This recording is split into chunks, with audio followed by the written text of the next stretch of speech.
People always ask me the same question after hearing my story. How could your own brother do something like that? For a long time, I didn't have an answer. Maybe because I never wanted to believe the truth.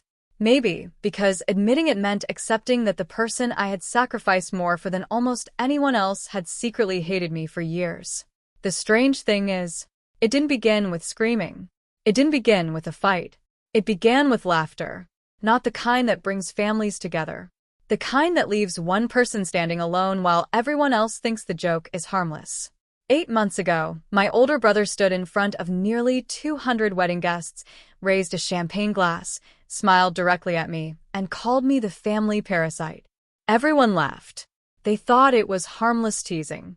Then he looked straight into my eyes and said something that changed my life forever. Honestly, I'm surprised Mike even had time to come. After all the money he's borrowed from me, you'd think he'd be too busy paying me back. More laughter. People slapped tables. Some nearly spilled their drinks. I remember hearing forks clatter against plates while guests leaned toward each other, whispering things like, "Families are hilarious. Brothers never stop roasting each other." Only, none of it was true. Not one word. The wedding they were celebrating, the decorations hanging from the ceiling, the catered dinner, the flowers, the photographer, the venue, every single thing around them had been paid for by me. $13,000. Money I'd spent because I loved my brother. Money I never expected to see again. I didn't even want credit. I simply wanted him to have a day he could never have afforded himself. Yet somehow, in front of everyone, I became the joke. I stayed silent. Not because I was weak. Because I couldn't understand what was happening. If someone had punched me, I would have known how to react. If someone had screamed at me, I could have defended myself. But being publicly humiliated by someone you spent your entire life helping, that kind of pain leaves you frozen. I smiled. I nodded. I even clapped politely when the speech ended. Inside, something broke. At the time, I believed that was the worst thing my brother would ever do. I couldn't have been more wrong.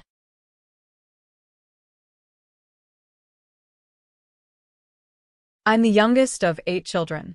Growing up in our house felt less like living in a family and more like surviving in organized chaos. There was never enough space, never enough food, never enough money. Bedrooms were packed with bunk beds. Privacy didn't exist. If you left food in the refrigerator for more than 5 minutes, someone else claimed it. My parents worked themselves to exhaustion every day. Still, bills piled higher than paychecks. I remember nights when Mom pretended she'd already eaten dinner, so the rest of us could split what little food remained. Back then, I promised myself something. One day, I'd make enough money that nobody in my family would ever have to worry about eating again. School became my escape. Numbers made sense. Books made sense. Hard work made sense. Unlike life, teachers constantly praised me.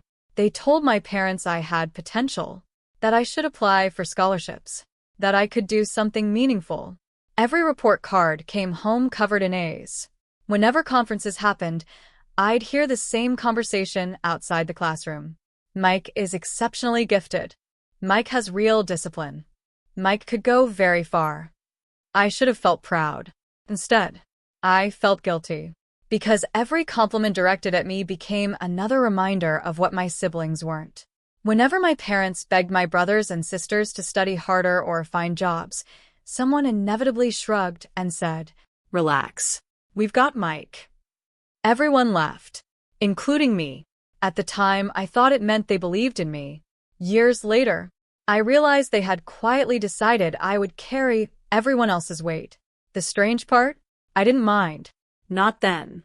I love my family. Helping them never felt like a burden. It felt like purpose. By the time I graduated high school, I'd earned a scholarship to one of the best universities in the state. Getting accepted should have been the happiest day of my life. Instead, my first thought was whether I could still send money home. Even while working minimum wage jobs between classes, nearly 70% of every paycheck went straight to my parents. Friends asked why I never bought nice clothes, why I drove an ancient car, why I skipped vacations. The answer was simple. Someone at home always needed something.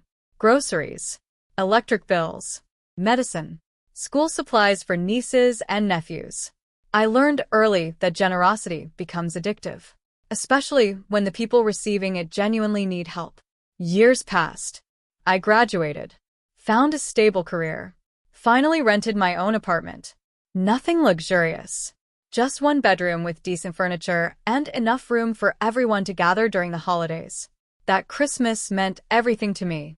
For the first time, my family wasn't squeezing into someone else's tiny living room. They were sitting around my dining table. My table. Mom couldn't stop smiling. Dad kept looking around the apartment like he couldn't believe one of his kids actually owned something this nice. Even my siblings looked genuinely proud. Or maybe relieved. Either way, it felt good. The turkey had just come out of the oven. Everyone filled their plates. Conversations overlapped. Kids ran through the hallway laughing. For once, life felt peaceful. Then Trent cleared his throat. "I've got some news." The room quieted instantly. He reached for Sarah's hand. She smiled nervously. "We're getting married." Cheers erupted. Mom started crying before he even finished the sentence. Dad hugged him. Everyone began asking questions about dates, venues, guest lists. I stood up to congratulate him. Before I could, I noticed something. Trent wasn't smiling anymore. He kept scraping peas around his plate without eating them. His eyes stayed fixed on the table. I'd seen that expression before. He wanted something. I already knew what was coming. Before he could ask, I interrupted. "Don't worry about paying for the wedding." The room went silent. "I'll cover it." Trent's head snapped upward. His eyes widened. "What?" I said I'll pay for it. For several seconds, nobody spoke. Then he laughed. Not a polite laugh. The kind that bursts out before someone realizes you're serious. "You've got to be kidding." "I'm not." His face completely changed. He looked like a kid who had just opened the greatest Christmas present imaginable. "You'd really do that?" "Of course." He stood up and hugged me so tightly I thought he'd break my ribs. Everyone else started cheering. My mom cried again. Dad patted my shoulder proudly. Someone joked that at least they wouldn't let me organize the wedding. The whole table laughed, including Trent. Looking back, that should have been my first warning, because beneath that smile, something darker had already begun growing. A week later, I expected Trent to ask for around $5,000. That would have covered a modest ceremony. Instead, I decided not to wait. I wrote a check.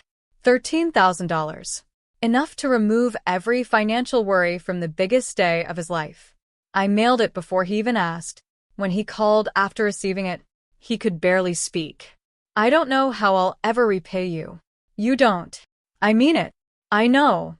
For the next several days, he phoned constantly, thanking me, telling Sarah how lucky they were, saying he'd never forget what I'd done. If someone had told me then that this same man would soon try to destroy everything I'd built, I'd have laughed in their face. 8 months later, wedding day finally arrived. The venue looked incredible. Elegant lighting, fresh flowers, live music drifting through the reception hall. Guests couldn't stop complimenting every detail. Watching everyone celebrate filled me with quiet satisfaction. Not because anyone knew I'd paid, because nobody had to. Seeing my brother happy was enough. Or so I believed. Dinner ended. The lights dimmed. The best man finished speaking. Then Trent walked toward the microphone. He thanked everyone for coming. Thanked Sarah. Thanked both families. Then he smiled. A smile I didn't recognize. And for reasons I still can't explain, a chill ran down my spine. He adjusted the microphone, looked directly at me, and opened his mouth. There are moments in life that seem insignificant while they're happening. A smile, a glance, a sentence spoken into a microphone. At first, they feel like ordinary moments. Only later do you realize they were the exact second your life split into 2 separate timelines. The life before and the life after. As Trent stood beneath the glowing reception lights, raising his champagne glass toward the crowd, everyone leaned forward with warm smiles. His bride squeezed his hand. My parents beamed with pride. Children chased each other between the tables while photographers captured what looked like the perfect family. I remember thinking, this is exactly why I paid for all of this. Every sacrifice suddenly felt worth it. Then Trent cleared his throat. I want to thank everyone who made today possible. The guests applauded. He started by thanking his coworkers, his boss, friends from college, Sarah's parents, even the wedding planner. Then he said something that made me pause. I especially want to thank my job. People chuckled politely. If it wasn't for everything I've accomplished over the last few years, none of this would have been possible. My smile faded slightly. That wasn't true. But I told myself it didn't matter. Maybe he wanted to feel proud. Maybe he wanted people to believe he'd provided for his wife. I could live with that. After all, today wasn't about me. So I stayed quiet. Then Trent looked directly at my table. And, of course, his grin widened. I'd like to thank my wonderful family. His finger slowly moved across the room until it stopped. On me. There he is. The spotlight seemed brighter. Hundreds of faces turned. I smiled politely. Big mistake. He laughed. Even Mike decided to show up. The room laughed with him. Honestly, he shook his head dramatically.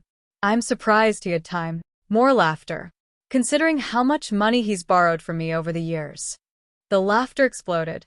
Someone nearly spit out their drink. People slapped each other on the back. The bride covered her mouth while giggling. Guests assumed this was harmless sibling humor. Only, it wasn't. I didn't move. I couldn't. My brain refused to process what I'd just heard. Borrowed? From him? I'd never borrowed a single dollar from Trent. Not once. If anything, it had always been the opposite. He continued. I've always believed in helping family. Another laugh. Even freeloaders deserve a second chance. The crowd roared. I glanced toward my parents. Mom looked confused. Dad stared at Trent with narrowed eyes. Several of my siblings exchanged uncomfortable looks. Nobody knew whether this was a joke or something else entirely. Then Trent delivered the line that truly broke me. Every family has someone who takes more than they give. He pointed directly at my chest. Ours is Mike. For a moment, the room disappeared. I couldn't hear music anymore. Couldn't hear conversations. Couldn't even hear my own breathing. I just kept replaying one thought. I paid for this. The flowers surrounding him, I'd paid for them. The expensive crystal glasses, I'd paid for those too. The food everyone was eating. The photographer taking pictures. The beautiful venue. Every single detail. And somehow, I'd become the villain. I wanted to stand. I wanted to tell everyone the truth. Instead, I remained seated. Because embarrassing him on his wedding day would only embarrass Sarah too. She didn't deserve that. So I swallowed every word. Sometimes dignity hurts more than revenge. Then something unexpected happened. A chair scraped loudly against the floor. My sister Talia stood. Unlike the rest of us, she'd always had an instinct for spotting lies. She folded her arms. Interesting speech. Trent smiled. Thanks. You said your job paid for all this. It did. What exactly do you do again? His confidence never wavered. He proudly repeated my job title. Not his own. Mine. Talia tilted her head. Oh. Yeah. And what software does your department use? He hesitated. Mostly, the usual stuff. Several guests laughed awkwardly. Talia wasn't finished. Really? So tell me. What's your biggest client? Silence. Trent blinked. I can't discuss confidential information. Nice recovery. Except, Talia already knew enough to keep pushing. What licenses are required for your position? Nothing. How many people report to you? Nothing. What certification did you need? Nothing. His face slowly turned crimson. The room grew noticeably quieter. Guests began shifting uncomfortably. Sarah finally stepped forward. Oh my goodness. She laughed nervously. I think the wedding excitement is getting to him. Scattered laughter followed. Then she added, too much alcohol. Unfortunately, it was an alcohol-free wedding. The silence afterward felt almost painful. The DJ hurriedly turned up the music. People awkwardly returned to eating. Conversation resumed. On the surface, the moment passed. But I noticed something. Every time Trent looked toward me, there was hatred in his eyes. Pure hatred. Not embarrassment. Not shame. Hatred. For the rest of the evening, he refused to speak to me. Whenever our eyes met, he looked away with visible disgust. I couldn't understand it. I hadn't exposed him. Talia had. I hadn't defended myself. I'd protected him. Yet somehow, I was still the enemy. The next morning, I woke up believing things would settle down. Families argue. Wedding stress makes people emotional. Maybe he'd apologize. Maybe we'd laugh about it later. Instead, my phone rang. The caller ID showed my manager. Dave. He never called on weekends. A knot formed in my stomach. Morning, Mike. His voice sounded unusually serious. You awake? I am now. Good. There was a long pause. I need to ask you something. Sure. I received an email last night. My stomach tightened. Someone claiming to be your brother contacted both me and Human Resources. Every muscle in my body stiffened. He attached screenshots. Screenshots of what? Dave exhaled slowly. They appear to show your social media account posting confidential financial information about one of our biggest clients. For several seconds, I couldn't speak. What? I know. It sounds unbelievable. I figured they were fake, but company policy requires us to investigate. My heart pounded. I've never posted anything remotely like that. I believe you. But HR has already opened a formal investigation. Those words hit harder than I expected. Formal investigation. In the corporate world, those two words can destroy years of hard work. Dave forwarded me the email. The moment I opened it, my blood ran cold. There they were. Multiple screenshots. Each one looked authentic. Posts under my name discussing confidential client accounts. Internal financial documents. Private numbers. Everything appeared genuine. Except, it wasn't. The font wasn't quite right. My username had one extra character. Some timestamps were impossible. Whoever created them had done a convincing job. Just not convincing enough. Then I looked at the sender. The email wasn't anonymous. It came directly from Trent's personal account. His full name. His personal email address. No attempt to hide it. Either he was incredibly careless, or he genuinely believed nobody would question him. I called immediately. No answer. Again. Voicemail. Again. Nothing. 3 hours later, my phone finally rang. Trent. I answered before the first ring finished. What the hell are you doing? He sounded calm. Almost amused. What are you talking about? The fake screenshots. The email to my boss. Silence. Then, a chuckle. Not nervous. Not embarrassed. Satisfied. You finally found out. Every hair on my arm stood up. You tried to get me fired. No. I tried to knock you off your pedestal. I couldn't believe what I was hearing. What pedestal? You think you're better than everyone. I've never. Yes, you have. His voice grew sharper. Golden boy Mike. The genius. The successful one. The family hero.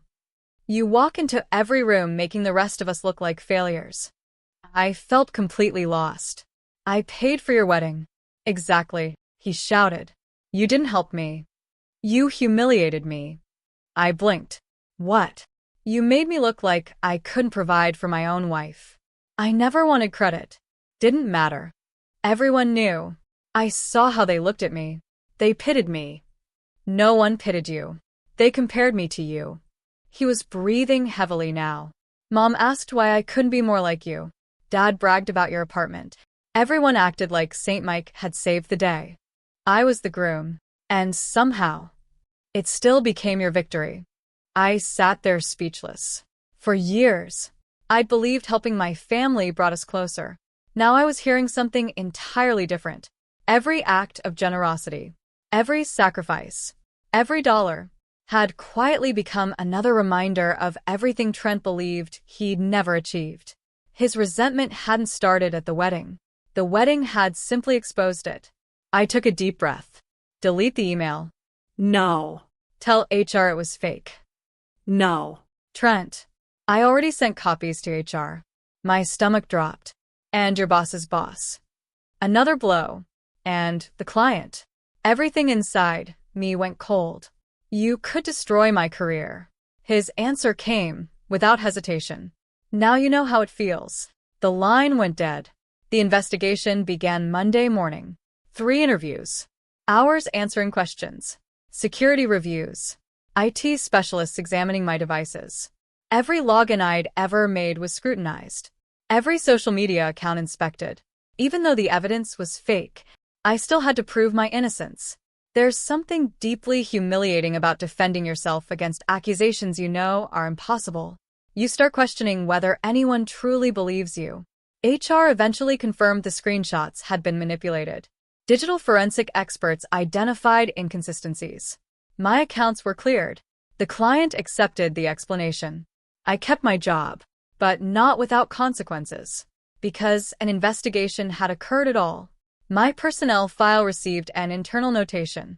Not a disciplinary action. Not exactly. But enough to delay the promotion I'd spent years working toward. Months of effort. Gone. Because my own brother wanted revenge for kindness. I thought the nightmare was finally ending. Instead, it had only just begun. Because while I was fighting to save my career, Trent was already planning something much, much worse. People often think betrayal is one dramatic moment, one lie, one argument, one shocking revelation. It isn't. Real betrayal is quieter. It spreads like a crack beneath the surface. You don't notice it at first. Then one morning you realize every relationship around you has started collapsing, and you have no idea why. That was exactly what happened to me. A few weeks after the investigation at work finally ended, I convinced myself Trent had gotten what he wanted. He delayed my promotion, dragged my name through the mud, embarrassed me in front of my colleagues.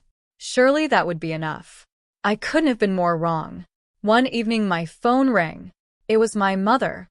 Her voice trembled before she even spoke. Mike, can I ask you something? Of course. There was a long silence. Did you tell Trent we're losing our house? I frowned. What? He came over yesterday saying you told him we're behind on the mortgage, that foreclosure is only a matter of time.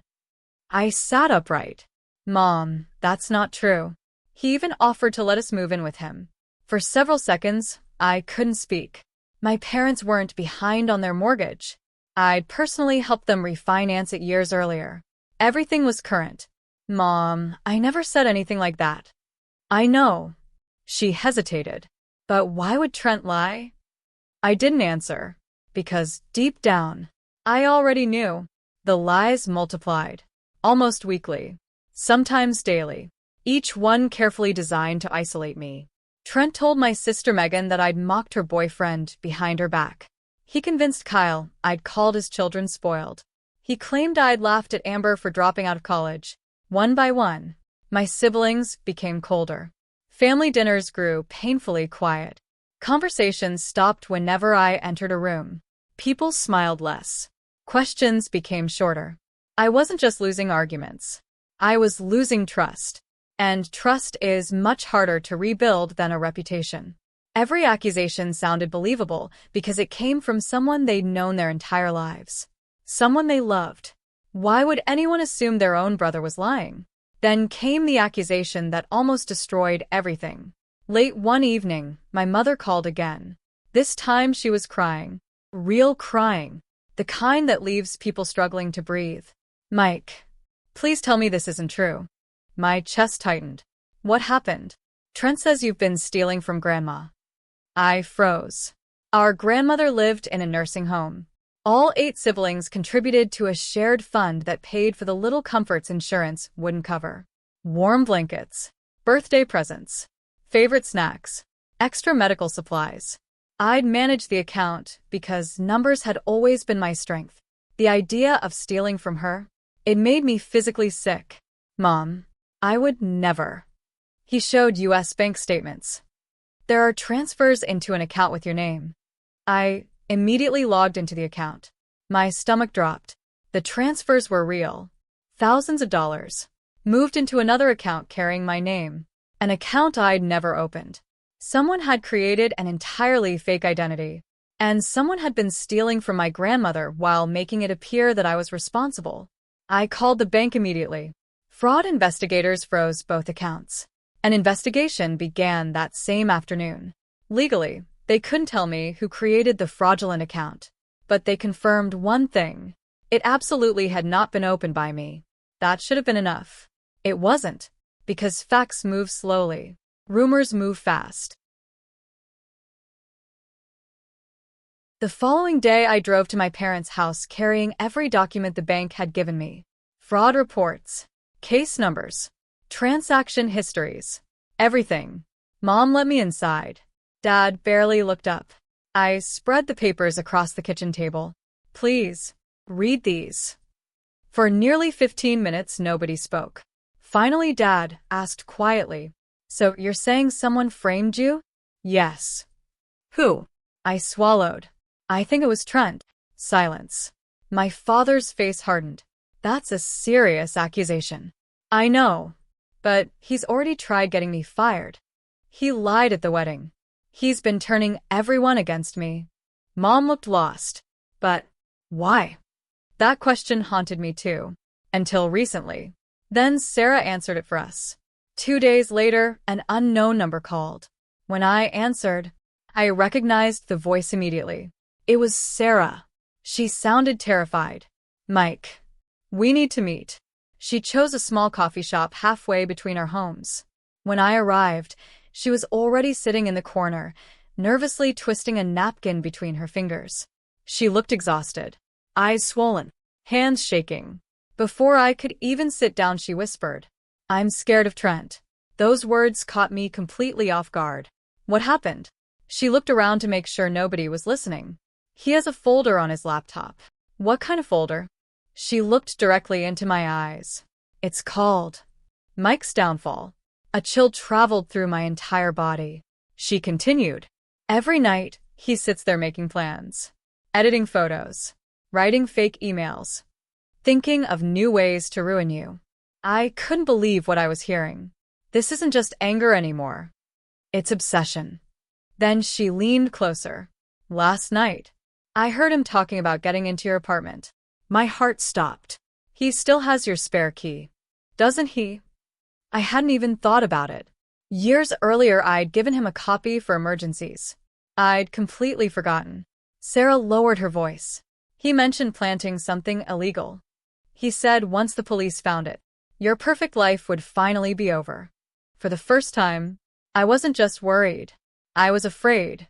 That same afternoon, I changed every lock on my apartment, installed security cameras, changed passwords, canceled shared access to everything. Not because I wanted to, because I finally understood something. My brother wasn't trying to hurt my feelings anymore. He was trying to erase my life. Then Sarah revealed the truth behind everything. "The wedding money," she whispered. "It never paid for the wedding."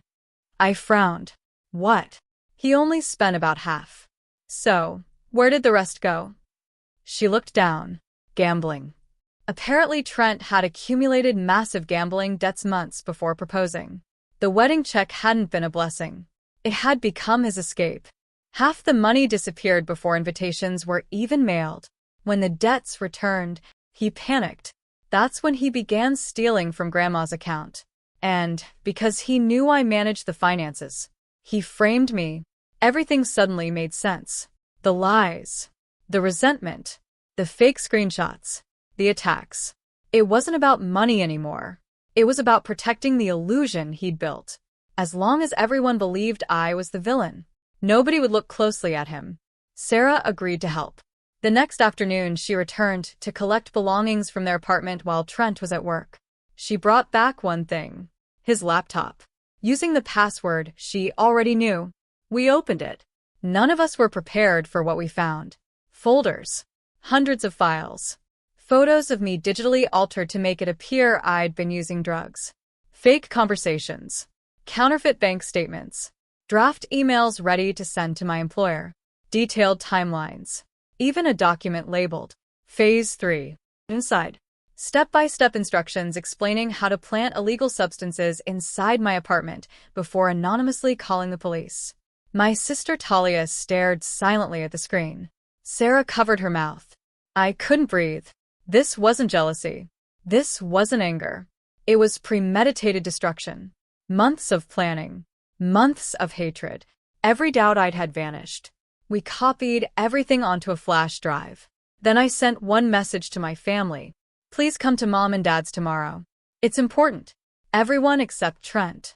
The following evening, every chair in my parents' living room was occupied. Mom, Dad.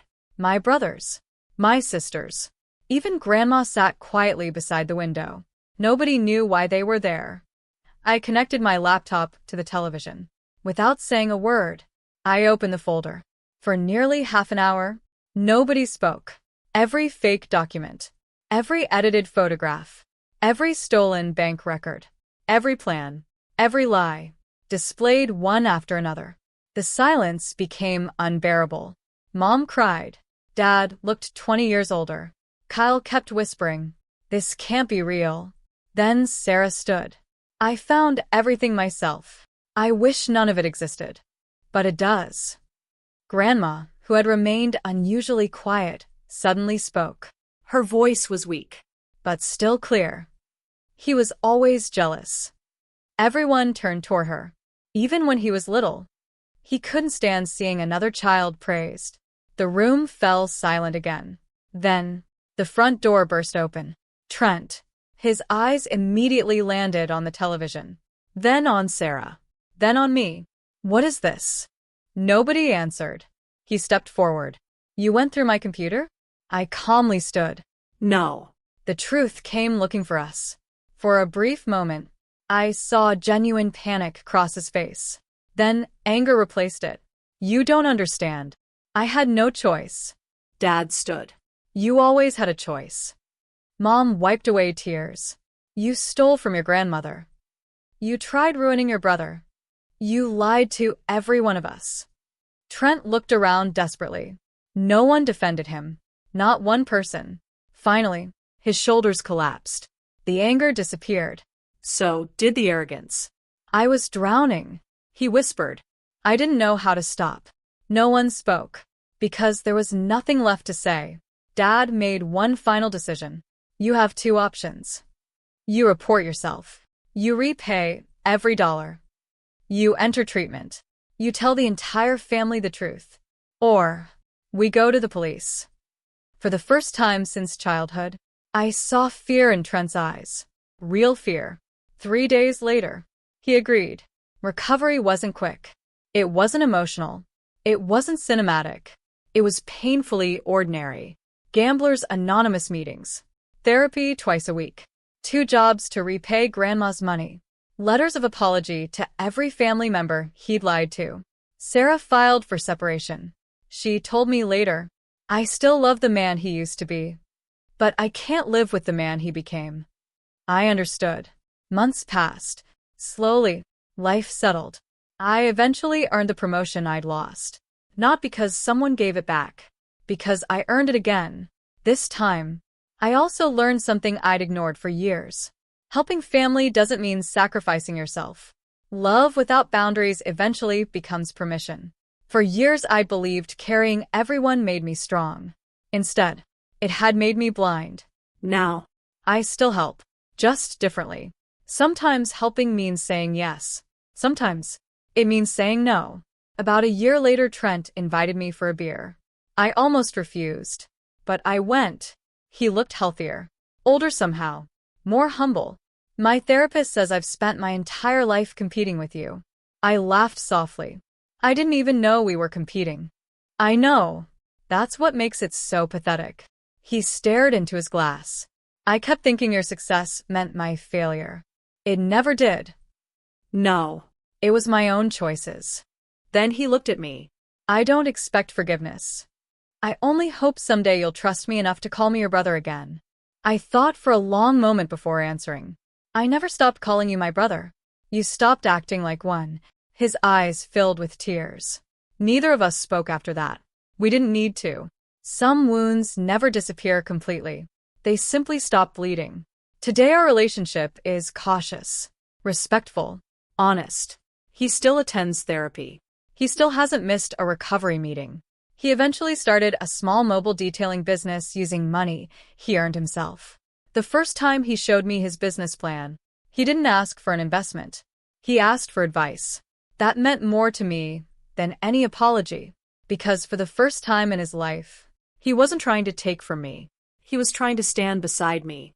and maybe that's what family is really about. Not pretending betrayal never happened. Not forgetting the pain. But choosing after accountability and change, whether rebuilding is possible. Sometimes it isn't. Sometimes it is. In our case, we didn't get the family we once imagined. We got something more honest.